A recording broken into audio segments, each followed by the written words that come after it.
Another superhero origin story for Marvel. This week I'm talking about Scott Derrickson's Doctor Strange starring Benedict Cumberbatch.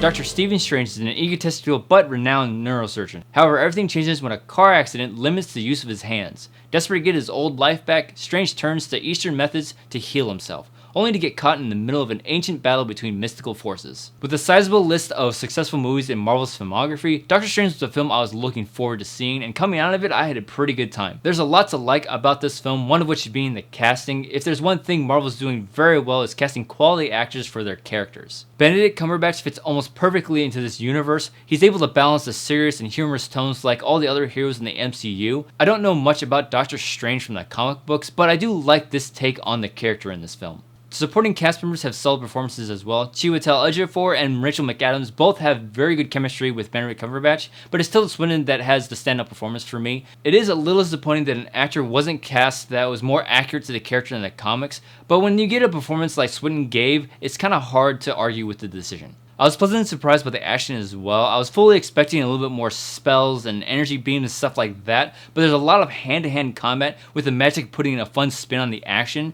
Now, I didn't see this in 3D, but there are several sequences in this film that I can see where it enhances that experience. What I like most about this film is that it's so different from all the other Marvel movies. It does follow similar beats as the first Iron Man, but the story is rooted more in the mystical realm rather than being grounded closer to reality. The closest we've gotten to this movie is probably Thor. Even then, the movie stresses that magic is highly advanced science, and this movie is just straight up magic. I do have a couple issues though. Like all the other Marvel films, this movie has a lot of comedic moments. The problem I have is that it doesn't always work for this movie. There are some jokes that don't really land, and at times they go for the laugh when the scene really doesn't call for it. The other problem I have is with the villain. With a talented actor like Mads Mikkelsen, I was hoping to get more out of the villain, but there really wasn't enough there for him to really have the kind of presence they're kind of intending, and I really can't talk about him much more without spoiling the movie for you.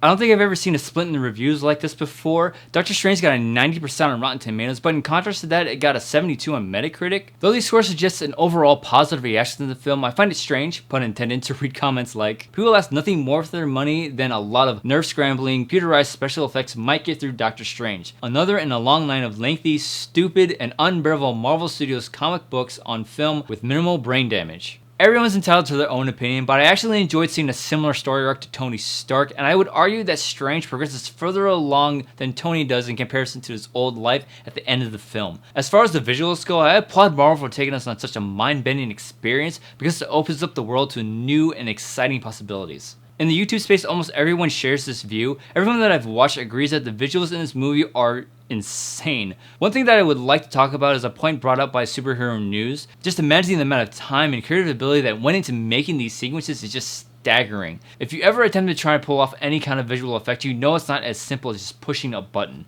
So I think the amount of work that went into pulling off these awesome effects should definitely be recognized. The guys at Superhero News also brought up a good point that these characters all have the ability to harness the same type of mystical energy, but they use it in a manner that is unique to them. You see this in the trailer when they use magic to conjure up weapons, but not everybody uses the same type of weapon. I like this because it adds a fun level of detail to the film.